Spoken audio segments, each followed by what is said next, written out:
नगरपालिका किती असती, नगरपंचायत किती असती तुम्हाला माहिती. महानगरपालिकेला मोठ्या असतात, जिल्हा परिषद मोठे. तुम्ही आता बोलताना असं म्हणाला की निवडणूक आला की आम्हाला सातत्याने बदनाम केलं. नाही बदनाम नाही, तसं नाही. अश्लील प्रकरण निघतात. आता ह्याही प्रकरणात तुम्ही जर तसं बघितलं तर ह्या प्रकरणाचा कागदच होऊ शकत नाही. हे आकडे तुम्ही 300 कोटी 1800 कोटी वगैरे जे काही आपण बघितलं, 1 रुपया कुणाला दिला नाही आणि काय नाही, त्याच्यात काय अर्थच नाही ना.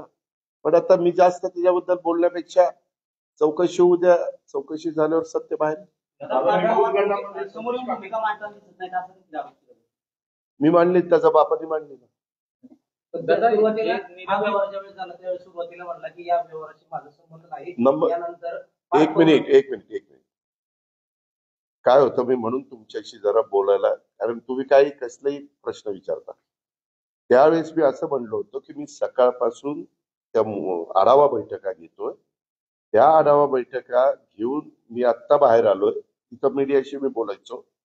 मी उद्याच्याला मात्र संध्याकाळी, म्हणजे मी सगळी माहिती घेऊन तुमच्याशी बोलेन. आणि त्या दिवशी बोललो, दुसऱ्या दिवशी संध्याकाळी बोललो. कारण आपल्याला ज्या गोष्टीची अजिबातच माहिती नव्हती, ती माहिती घेतल्याची मी बोलतो.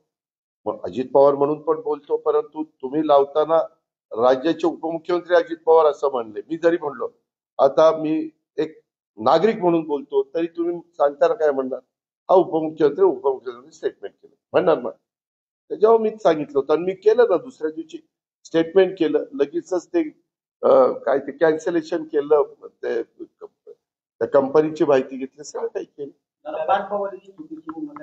त्यांना पाठीशी घालण्याचं काम नाही, परंतु जी त्यांनी आता जी प्रकरणाची चौकशी होती, शिरकोचा देखील 5,000 कोटीचा मुद्दा. मला त्याबद्दल काय बोलायचं नाही. मी फक्त ह्याच्या संदर्भामध्ये माझं डायरेक्ट ब्लड रिलेशनच तिथं होतं, म्हणून मी सांगितलं की ही चौकशी